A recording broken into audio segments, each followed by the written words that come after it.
أعوذ بالله من الشيطان الرجيم.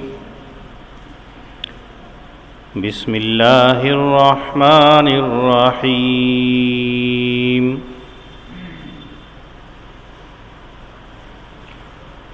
والله خلقكم ثم يتوفاكم ومنكم من يرد إلى أرذل العمر لكي لا يعلم بعد علم شيئا إن الله عليم قدير. والله فضل بعضكم على بعض في الرزق فما الذين فضلوا براد رزقهم على ما ملكت أيمانهم فهم فيه سواء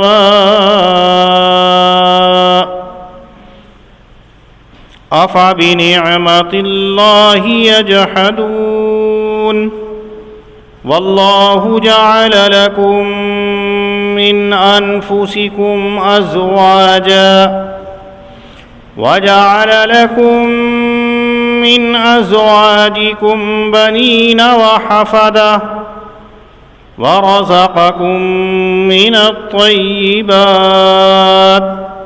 أفبالباطل يؤمنون وبنعمة الله هم يكفرون. صدق اللہ العظیم.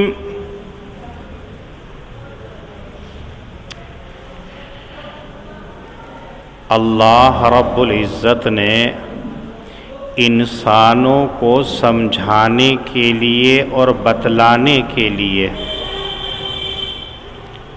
کہ تمہیں دنیا کے اندر صرف اس لیے بھیجا گیا ہے کہ اللہ کو پہچان لیں، اس کی معرفت حاصل کر لیں.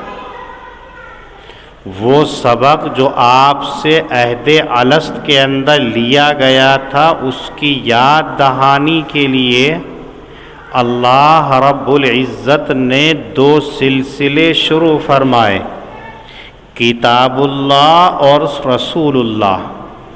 رسولوں کو دنیا کے اندر بھیجا، کتابوں کو دنیا کے اندر بھیجا، اور صرف کام اتنا کہ اللہ وحدہ لا شریک کو مان لے. چنانچہ احادیث مبارکہ کے اندر بکثرت وارد ہے کہ دنیا میں اللہ نے ہر رسول اور ہر نبی کو ایک ہی پیغام لے کر کے بھیجا، الہکم الہ واحد.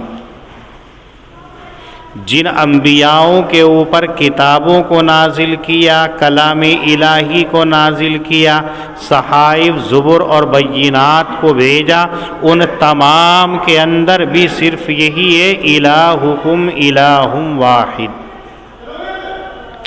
اسی بات کو سمجھانے کے لیے کہ الوہیت کے لائق، عبادت و پرستش کے لائق اللہ واحد القہار کی ذات ہے، کوئی اور نہیں ہے. اس آیت کریمہ کے اندر بھی اللہ یہی ذکر فرما رہے ہیں، واللہ خلقکم ثم یتوفاکم. اس سے پہلی آیتوں کے اندر اللہ نے شہد کی مکھی اور اس کی کاریگری صنعت کو ذکر کر کے بیان کیا تھا کہ اسی کے اندر غور کر لو تو ہمیں رب مان لو گے. اس سے پہلے کھجور اور انگور کے پھلوں کے بارے میں ذکر کیا تھا کہ اس کو ہم نے تمہارے پاس بھیجا، تم اس کے اندر سے نشہ کی چیز اور رزق کو حاصل کرتے ہو، غور کر لو ہمیں رب مان لو گے. اس سے پہلے اللہ نے ذکر کیا تھا مویشیوں کو کہ آپ دیکھیے ان کے اندر سے تم دودھ حاصل کرتے ہو کہ نیچے گوبر ہوتا ہے، اوپر خون ہوتا ہے، بیچ کے اندر سے خالص دودھ نکال کر کے تمہارے پاس بھیجتے ہیں. غور کر لو ہمیں رب مان لو گے.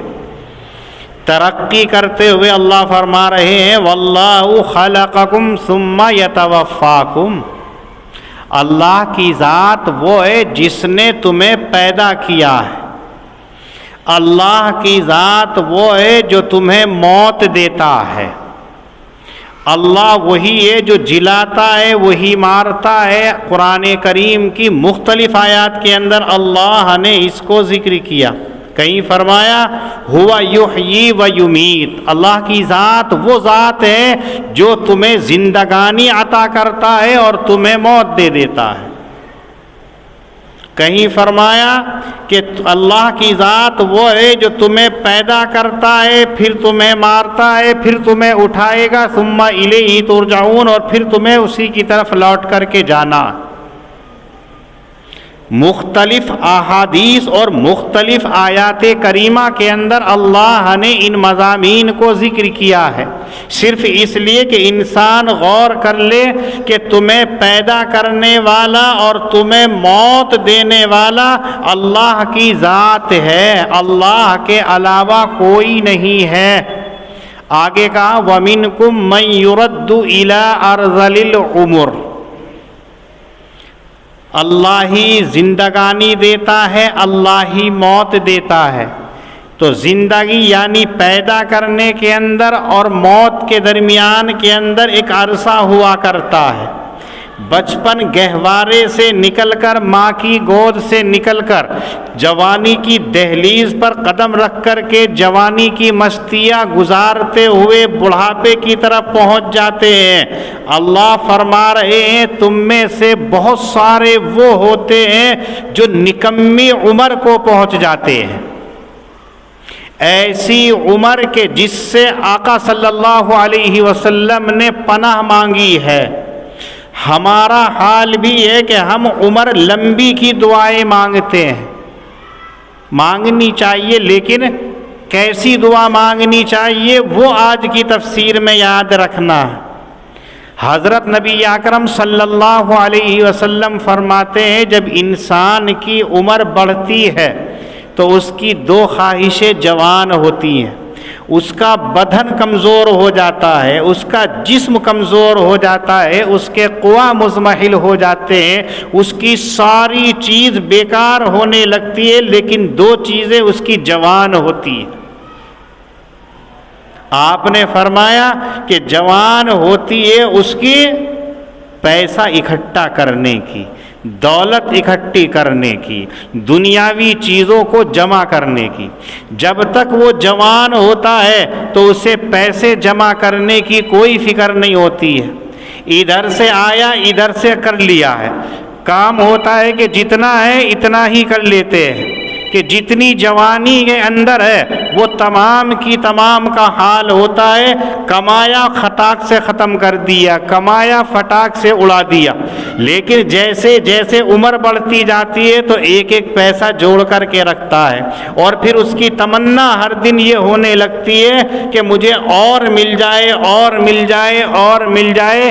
اس کی یہ تمنا، یہ امنگ جوان رہتی ہے، بڑھتی چلی جاتی ہے۔ اور دوسری تمنا ہوا کرتی ہے عمر کی، 80 سال کا ہو گیا، 90 سال کا ہو گیا، 100 سال کا ہو گیا، منہ میں دانت نہیں، پیٹ میں آتے کام نہیں کر رہی ہیں، پھر بھی اس کی تمنا جوان رہتی ہے کہ میری عمر اور بڑھ جائے۔ ملنے بھی کوئی جائے گا تو اس کی یہی ہوتی ہے دعا کر دیجئے اللہ عمر میں برکتیں فرما دے۔ کیسی عمر کی دعا مانگنی چاہیے اور کتنی عمر پسندیدہ ہے۔ یوں تو آقا صلی اللہ علیہ وسلم نے فرما دیا کہ میری امت کی جو عمریں ہیں وہ 60 اور 70 کے درمیان کے اندر ہے، بس اتنی عمریں ہیں، اس سے اوپر ہو جائے تو وہ لبھاؤ والی ہے، اضافے والی ہے، لیکن جو لبھاؤ سے بھی اوپر گزر جاتا ہے اس کی تمنا بھی جوان رہتی ہے۔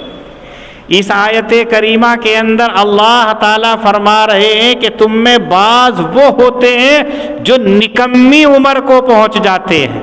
وہ نکمی عمر کون سی ہوتی ہے؟ اس سے پہلے کی عمر کی تمنا کرنی چاہیے۔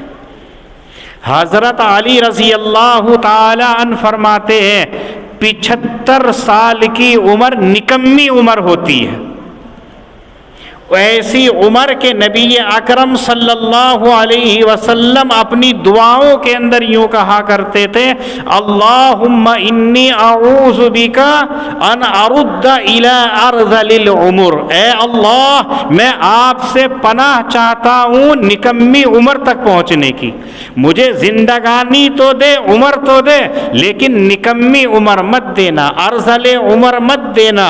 تو یہ نکمی عمر ہوتی ہے 75 سال۔ گریباں میں جھانک کر کے دیکھیں ہم کتنے سال کے ہو گئے۔ بعض حضرات مفسرین فرماتے ہیں کہ 80 سال کی عمر نکمی عمر ہوتی ہے، اور کچھ حضرات کی رائے ہے کہ 90 سال کی عمر نکمی عمر ہوتی ہے، ارذل عمر ہوتی ہے، جس کی قباحت قرآن کریم کے اندر ذکر کی جا رہی ہے۔ لیکن صحیح یہ ہے محققین کی رائے کہ ایسی عمر کہ جہاں انسان کا اعضاء کام کرنا بند کر دیتے ہیں، ایسی عمر کہ جہاں انسان کا دماغ کام کرنا بند کر دیتا ہے، ایسی عمر کہ جہاں انسان کا ذہن مختل ہو کر کے رہ جاتا ہے، کہتا کچھ ہے، بولتا کچھ ہے، سمجھتا کچھ ہے، نہ اسے کھانے کا پتہ، نہ پینے کا پتہ، نہ چلنے کا پتہ، تمام چیزوں کے اندر دوسرے کا محتاج ہو جاتا ہے۔ جب ایسی عمر پہنچ جائے تو یہ ارذل عمر ہوتی ہے، نکمی عمر ہوتی ہے۔ ایسی عمر سے آقا صلی اللہ علیہ وسلم نے پناہ چاہی، اور ایسی عمر ہر انسان کے حساب سے الگ الگ ہوتی ہے۔ بہت سے ایسے ہوتے ہیں کہ 50 سال کے اندر ہی ان کا عقل مندی ختم ہو جاتی ہے، عقل میں فطور آ جاتا ہے، نسیان اور بھول کی بیماری ہونے لگتی ہے۔ بہت سے ایسے ہوتے ہیں کہ ان کے ہاتھ پیر جواب دے جاتے ہیں، اور بہت سے ایسے قوی اور مضبوط ہوتے ہیں کہ 80-90 سال کی عمر میں بھی ہو کر کے ساری ذمہ داری کو نبھاتے ہیں، سارے کام کو انجام دیتے ہیں۔ وہ نکمی عمر نہیں ہے، نکمی عمر یہی ہے کہ جب انسان کے اعضاء، انسان کا جسم، انسان کا بدن، انسان کا دماغ، انسان کا قلب جو ہے کام کرنا چھوڑ دیتا ہے، ایسی عمر نکمی عمر ہوتی ہے، یہ غیر پسندیدہ ہوتی ہے۔ اور ایسی عمر سے آقا صلی اللہ علیہ وسلم نے پناہ مانگی ہے، ہمیں بھی اس سے پناہ مانگنی چاہیے۔ ہاں، ہمیں درازی عمر کی اگر دعا مانگنی ہے تو یوں دعا کرنی چاہیے کہ اے اللہ ہمیں عافیت کی زندگی عنایت فرما، اے اللہ عافیت کے ساتھ میں سائے کو دراز فرما۔ جب ہم عافیت کو ملا دیں گے تو اس کے اندر وہی چیز ہوں گی جو ہمارے لیے مناسب اور بہتر ہے۔ اگر ہم ایسے ہیں کہ ہمارے اعضاء کام نہیں کر رہے ہیں تو ہم خود اپنے لیے بھی اور دوسروں کے لیے بھی سبب وبال بنتے ہیں۔ کون آدمی کب تک خدمت کرتا ہے؟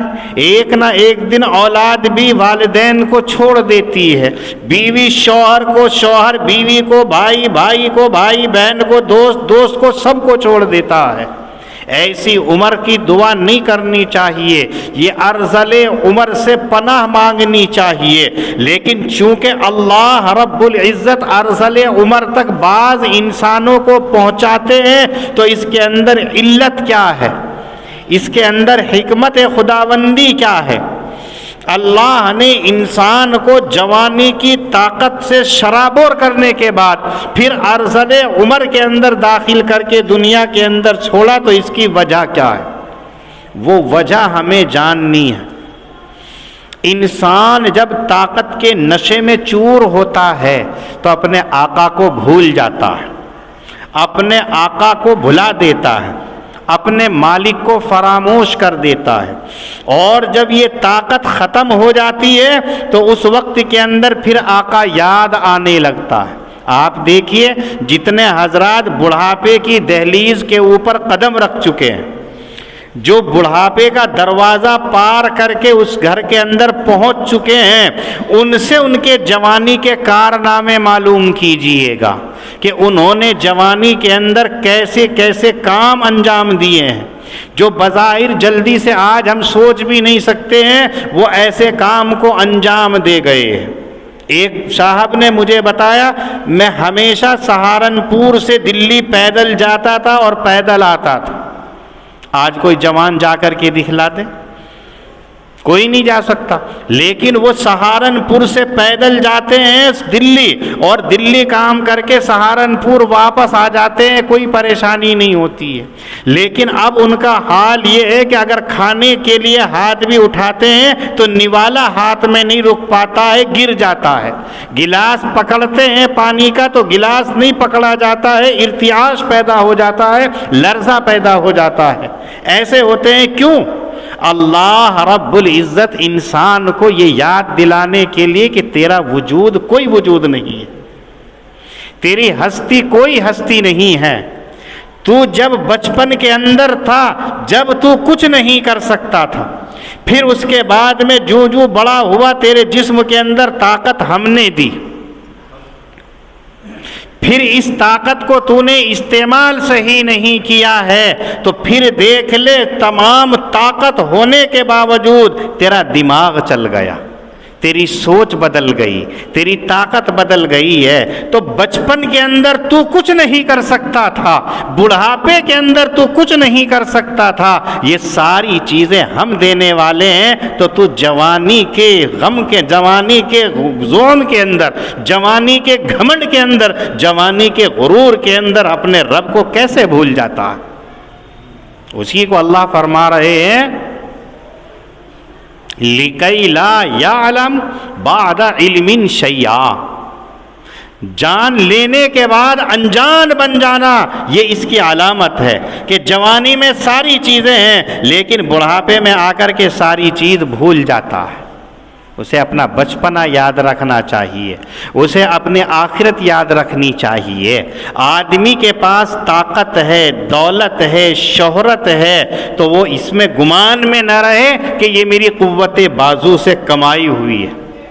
آج نوجوانوں کے اندر یہی بات ہوتی ہے کہ ہم نے جو مکان بنا لیا، ہم نے جو طاقت کھڑی کر لی، یہ ہماری قوت بازو کا اثر ہے نہیں، یہی بازو تھا جب ہم ماں کے پیٹ سے دنیا کے اندر آئے تھے، یہی بازو ہے کہ جب 70-80 سال کی عمر کے اندر ہو گئے ہیں تو وہی ہاتھ ہے، اور یہی ہاتھ جوانی کے اندر ہوتا ہے۔ تو اللہ کی ذات وہ ذات ہے کہ جو جوانی کے اندر طاقت دے سکتی ہے، وہ جوانی کے اندر طاقت کو چھین بھی سکتی ہے۔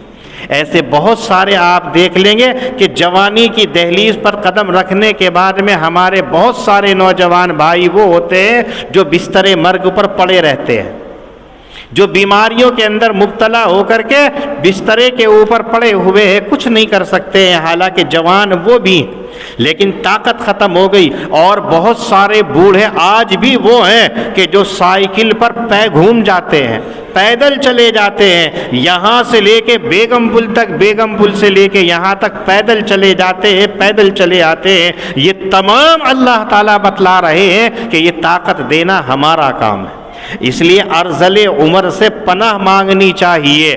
یہاں پر حضرات مفسرین رحمہم اللہ فرماتے ہیں کہ ایسی عمر کہ جس کے اندر انسان کو بھول لگنے لگتی ہے، ایسی عمر کہ جہاں نسیان کی بیماری ہو جاتی ہے، ایسی عمر کہ جس کو شریعت مطہرہ نے نکمی عمر قرار دیا ہے، یہ نکمی عمر اللہ تعالیٰ اس شخص سے بچا کر کے رکھتے ہیں جو قرآن کریم کو پڑھنے والا ہوتا ہے۔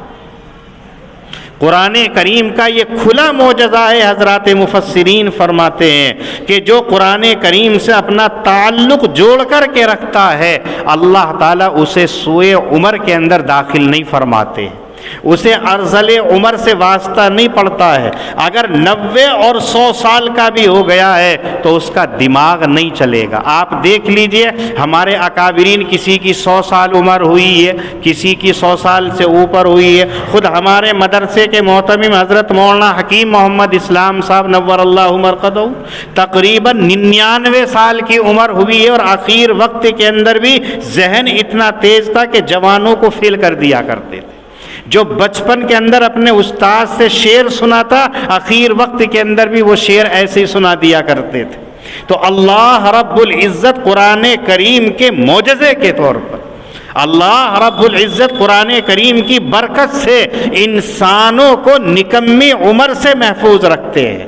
اگر کوئی یہ چاہتا ہے کہ میری عمر لمبی ہو، میری عمر زیادہ ہو، اور یہ بھی چاہتا ہے کہ وہ نکمی عمر نہ ہو، تو اس کو چاہیے کہ قرآن کریم سے اپنا تعلق قائم کر لے، روزانہ قرآن کریم پڑھتا رہے، تو کبھی وہ ایسی عمر کے اندر داخل نہیں ہو سکتا۔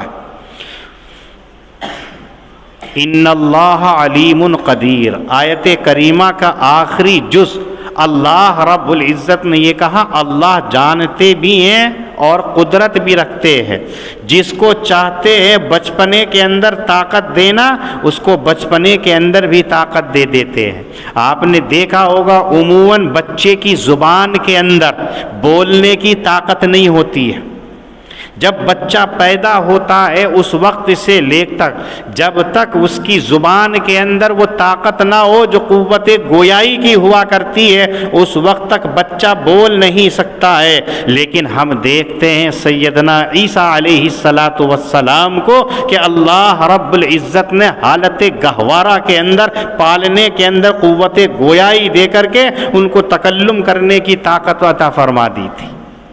یہ ضروری نہیں ہے کہ جوانی ہی کے اندر قوت گویائی آئے، بچپنے کے اندر اللہ نے دے دی۔ یہ ہے علیم قدیر کہ اللہ ہر چیز کو جانتا ہے، قدرت دیتا ہے۔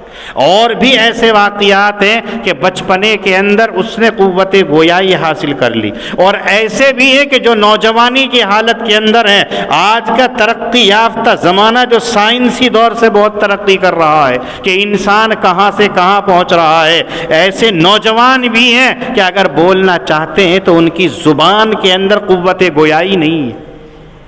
سارے ڈاکٹر جتنی چیزیں ہوتی ہیں حیران ہو جاتے ہیں، اس کی زبان مکمل، تمام اعضاء مکمل، لیکن گویائی کی جو طاقت ہے وہ مفقود ہے، جو بتانے کے لیے ہے کہ یہ سب چیز اللہ رب العزت کی عطا کردہ ہے۔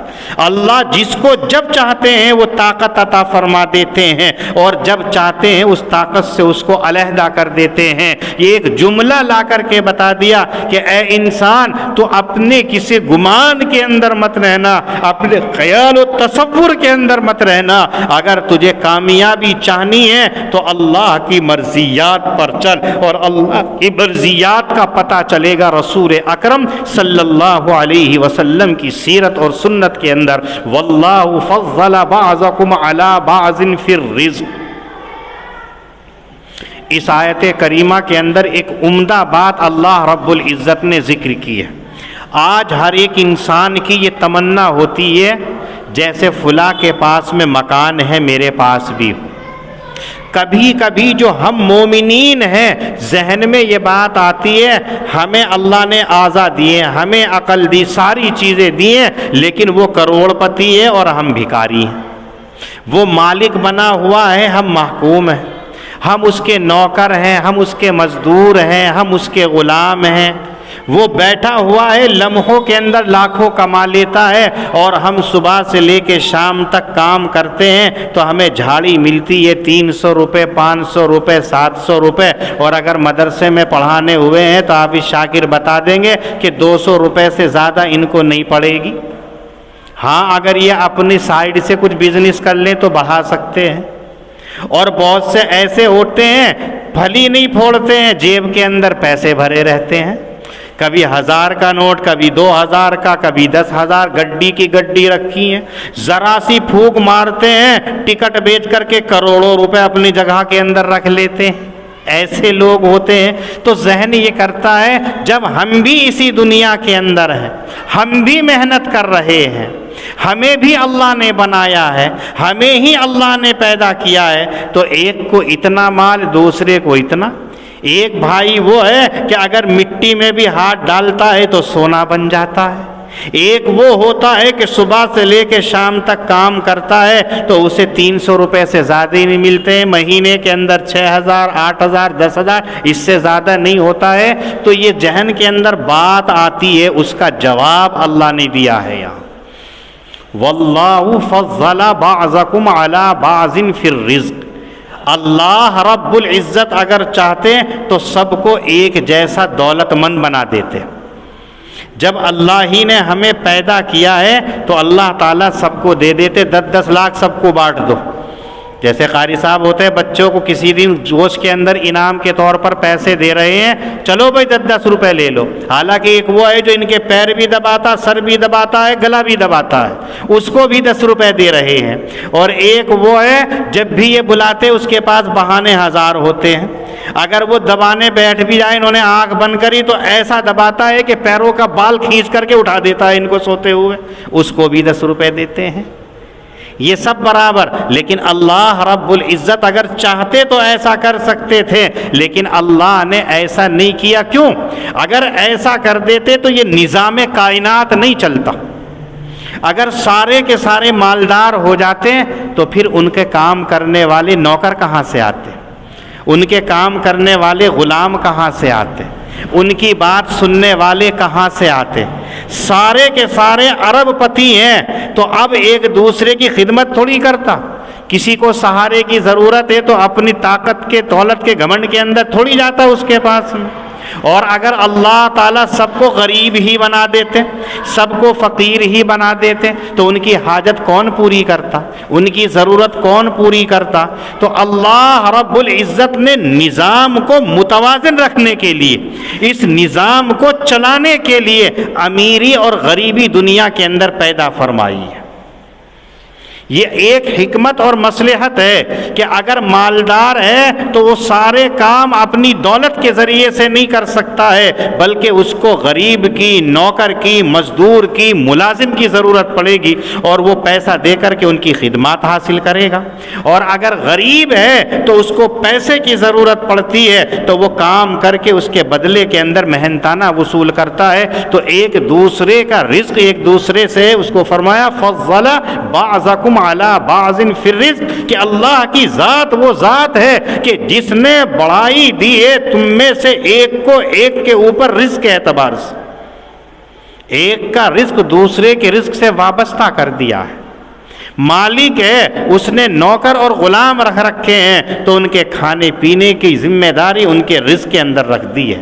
اب یہ دور نہیں ہے غلامیت کا، پہلے تھا تو مالک تھا، آقا تھا، اس کی باندیاں ہوا کرتی تھی، اس کے غلام ہوا کرتے تھے، تو ان کے کھانے کی ذمہ داری، ان کے رہنے کی ذمہ داری، ان کے ملبوسات کی ذمہ داری، یہ ساری آقا کے اوپر ڈال دی گئی، اور ان کے اوپر آقا کی خدمت کی ذمہ داری ڈال دی گئی۔ یہ ایسا نظام ہے کہ اس میں غور اگر کوئی انسان کر لے تو اللہ کو ایک مان لے۔ یہیں سے یہ بات بھی ذہن سے نکل جائے کہ ایک کام کرتا ہے تو اس کا چل پڑتا ہے، دوسرا کرتا ہے تو وہ فیل ہو جاتا ہے۔ یہ بھی ایک نظام ہے۔ پھر حافظ شاکر جیسے کا کاروبار کیسے چلے گا؟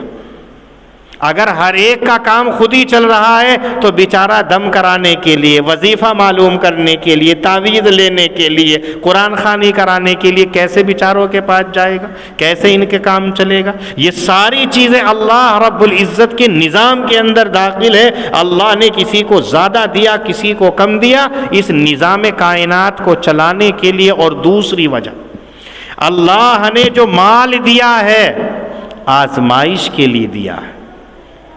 اللہ نے جو مال نہیں دیا ہے ابتلا اور آزمائش کے لیے نہیں دیا ہے، یہ دیکھنے کے لیے کہ مال دیا ہے تو آیا اس مال کے اندر یہ ہمارا حق ادا کرتا ہے یا نہیں کرتا ہے، اس مال کو صحیح مصرف میں استعمال کرتا ہے یا نہیں کرتا ہے، مال کے حق کی ادائیگی کرتا ہے یا نہیں کرتا ہے، آزمائش کی مالدار۔ اور غریبوں کو مال نہیں دیا تو اللہ تعالیٰ آزمانا چاہتے ہیں کہ صبر کی دولت ہم نے انہیں دی تھی اسے استعمال کرتے ہیں یا نہیں کرتے۔ ہم نے ان کو صبر کی تلقین کی تھی، وَتَوَاصَوْا بِالصَّبْرِ، انہوں نے اس آیت کریمہ کے اوپر عمل کیا یا نہیں کیا ہے، یہ بتلانے کے لیے اللہ رب العزت نے مال نہیں دیا تاکہ یہ صبر کر کے اللہ کی تقدیر اور قناعت کے اوپر اپنا تمام چیزیں نچھاور کر دیں کہ ہم قانے بھی ہیں اور قاتے بھی ہیں اور ہم آپ ہی کے اوپر بھروسہ کرنے والے ہیں۔ یہ ساری مصلحتیں ہیں کہ اللہ ایک کو مال دیتے ہیں، ایک کو نہیں دیتے۔ قرآن کریم کے اندر بھی ہے کہ دو بھائی تھے، ایک بھائی کی دولت اتنی تھی کہ اس کے باغات تھے، ایک بھائی محنت کرتا تھا، اسے کچھ بھی نہیں ملتا تھا، تو ایک ماں اور ایک باپ کی اولاد ہونے کے باوجود ایک کا مال بڑھتا چلا جاتا ہے اور دوسرے کے پاس میں مال نہیں ہوتا ہے۔ یہ تمام اللہ رب العزت کے نظام کے اندر داخل ہے۔ اس کے اندر کسی کو یہ نہیں کرنا چاہیے میں بھی محنت کرتا ہوں لیکن مجھے نہیں مل رہا ہے، اللہ نے ہمارے مقدر کے اندر اتنا ہی رکھا ہے۔ فَمَا الَّذِينَ فُضِّلُوا بِرَادِّ رِزْقِهِمْ، جن لوگوں کو اللہ تعالیٰ نے بڑائی دی ہے مال کے ذریعے سے، یہ ایسے لوگ ہوتے ہیں کہ اپنی روزی میں سے مال ان کو نہیں دیتے ہیں کہ جن کے مال کے ان کے ہاتھ مالک ہیں، یعنی آقا ہیں، غلاموں کا حق ادا نہیں کرتے ہیں، ایسے لوگوں کو تنبیہ کی جا رہی ہے۔ آقا ہیں، غلام خدمت کر رہا ہے، آقا کو مال دے دیا، غلام سے مال نہیں دیا تو آقا وہ مال کا حق ادا نہیں کرتے ہیں، ان کی جمع پونجی ان کو پوری نہیں دیتے ہیں۔ ایسے یہ آقا ہیں کہ وہ غلام کے ساتھ میں اچھا برتاؤ نہیں کرتے ہیں، ان کے لیے رسوائی اور پریشانی کی بات ہے، جس میں فرمایا فیہ سوا، کہ یہ لوگ سب برابر ہیں۔ یہیں سے ایک بات اور یاد رکھنا معذرت کے ساتھ میں کہ جو ذمہ دار ہوتے ہیں، کہ جن کے ذمے کے اندر ان کی نگرانی کے اندر کام کرنے والے ہوتے ہیں، ان کا وظیفہ ان سے وابستہ، ان کی تنخواہیں ان سے وابستہ، ان کا محنتانہ ان سے وابستہ، ان کی مزدوری ان سے وابستہ ہوتی ہے، یہ لوگ بھی ان سے عمل تو زیادہ کراتے ہیں لیکن تنخواہ کم دیتے ہیں۔ قیامت کے روز ایسے لوگوں کے اوپر لٹھ بجے گا، کتنا ہی جمع کر لے، جب تمہارے رزق کے اندر ان کا رزق رکھ دیا ہے، اللہ کہہ رہے ہیں فضل بعضکم علی بعض فی الرزق، ایک کا رزق تمہارے دوسرے کے رزق کے ساتھ میں رکھ دیا ہے، ایک کے مقابلے کے اندر دوسرے کو بڑھائی دی ہے، تو وہ لوگ اپنی روزی میں سے ان لوگوں تک روزی کیوں نہیں پہنچاتے ہیں جس روزی کے اندر دونوں برابر ہیں؟ اس لیے جب کوئی نوکر رکھو، کوئی ملازم رکھو تو اس کی ضرورت کو دیکھ لینا کہ اس کی ضرورت پوری ہو رہی ہے یا نہیں ہو رہی ہے۔ اگر ضرورت پوری نہیں ہو رہی ہے تو اضافہ کر دینا چاہیے، بڑھوتری کر دینا چاہیے، اللہ تعالیٰ بھی بڑھوتری کر دیتے ہیں۔ نبی اکرم صلی اللہ علیہ وسلم کے ارشادات سے معلوم ہوتا آدمی جتنا خرچ کرتا ہے اللہ تعالیٰ اتنا دیتے چلے جاتے ہیں۔ دسترخوان کو وسیع کر دیجئے اللہ تعالیٰ بڑھاتے چلے جائیں گے، دسترخوان کو سکیڑ لیجئے اللہ تعالیٰ سکڑتے چلے جائیں گے۔ اللہ چاہتے ہیں کہ بندہ ہاتھ کو جتنا کشادہ کرے گا اتنا ہی میں اس کے لیے کشادہ کر دوں گا، اور جتنا سمیٹ لے گا اتنا ہی اللہ تعالیٰ، جتنا راہ خدا کے اندر خرچ کرو گے اتنی دولت، اور جتنی راہ خدا سے روک لو گے اتنی ہی کاروبار کے اندر بے برکتی ہوتی چلی جاتی ہیں۔ یہ سوچ ہمارے اندر نہیں آتی ہے۔ قرآن کہتا ہے یمحق اللہ الربا ویربی الصدقات، صدقات یعنی راہ خدا کے اندر دینے سے مال کے اندر بڑھوتری ہوتی چلی جاتی ہے، اور اگر آقا ہے غلام کی تنخواہ دے رہا ہے، زیادہ دے رہا ہے تو اللہ تعالیٰ اس آقا کے مال کے اندر اضافہ کر دیتے ہیں۔ حدیث میں ہے الا کلکم راع الا کلکم مسئول عن رعیتہ، ہر ایک دوسرے کے بارے میں باز پرس کے لیے پکڑا جائے گا۔ آقا ہے اپنے غلام کے بارے میں، والدین ہیں اپنی اولاد کے بارے میں، محتمم ہیں اپنے مدرسین و ملازمین کے بارے میں، مالک ہے کسی فیکٹری کا تو اپنے ورکروں کے بارے میں، بادشاہ وقت ہے اپنی جنتا کے بارے میں، ہر ایک سے باز پرس ہوگی، ہر ایک سے پوچھا جائے گا۔ آقا علیہ الصلوۃ والسلام فرمایا الا کلکم راع وکلکم مسئول عن رعیتہ، اس لیے اپنے ماتحت، اس لیے کہ ان کی روزی ہمارے روزی کے ساتھ میں رکھ دی گئی ہے، تو ہمارا کام ہے ان کو روزی وہاں تک پہنچا دینا، ورنہ تو کیا ہوگا؟ افبنعمت اللہ یجحدون، کہ کیا تم اللہ کے انعامات اور اللہ کی نعمتوں کا انکار کرتے ہو؟ ان دونوں آیت کریمہ کے اندر اللہ رب العزت نے انسانوں کو یہ بتلایا ہے کہ ایک اللہ وحدہ لا شریک پر یقین کامل ہونا چاہیے، اور جو ذمہ داری تمہاری بتائی گئی تمہارے رسولوں کے ذریعے سے، تمہیں کتابوں کے ذریعے سے، اس کو پورا کر لینا چاہیے، تو تم فلاح یاب اور کامیاب ہو۔ واللہ خلقکم ثم یتوفاکم، اللہ نے تمہیں پیدا کیا ہے، ثم یتوفاکم، پھر وہ تم کو موت دے دیتا ہے، ومنکم من یرد الی ارذل العمر، پھر تم میں سے بعض وہ ہوتے ہیں جو پہنچ جاتے ہیں نکمی عمر کو، لکی لا یعلم بعد علم شیئا، تاکہ جان لینے کے پیچھے نہ سمجھنے والے ہوں۔ ان اللہ علیم قدیر، بلا شبہ یقیناً اللہ تعالی جاننے والے ہیں، قدرت والے ہیں۔ واللہ فضل بعضکم علی بعض فی الرزق، اللہ ہی نے بڑائی دی تم میں سے ایک کو دوسرے کے اوپر رزق میں، روزی میں۔ فَمَا الَّذِينَ فُضِّلُوا بِرَادِّ رِزْقِهِمْ عَلَى مَا مَلَكَتْ أَيْمَانُهُمْ، پس وہ لوگ کہ جن کو اللہ نے بڑائی دی ہے وہ اپنی روزی میں سے ان تک نہیں پہنچاتے ہیں کہ جن کے ہاتھ ان کے مالک ہیں، فَهُمْ فِيهِ سَوَاءٌ، جبکہ وہ سب اس کے اندر برابر ہیں۔ أَفَبِنِعْمَةِ اللَّهِ يَجْحَدُونَ، تو کیا سو یہ اللہ کی نعمتوں کا انکار کرتے ہیں؟ اللہ پاک ہم سب کو دین کی صحیح سمجھ عطا فرمائے۔ وآخر دعوانا ان الحمد للہ رب العالمین۔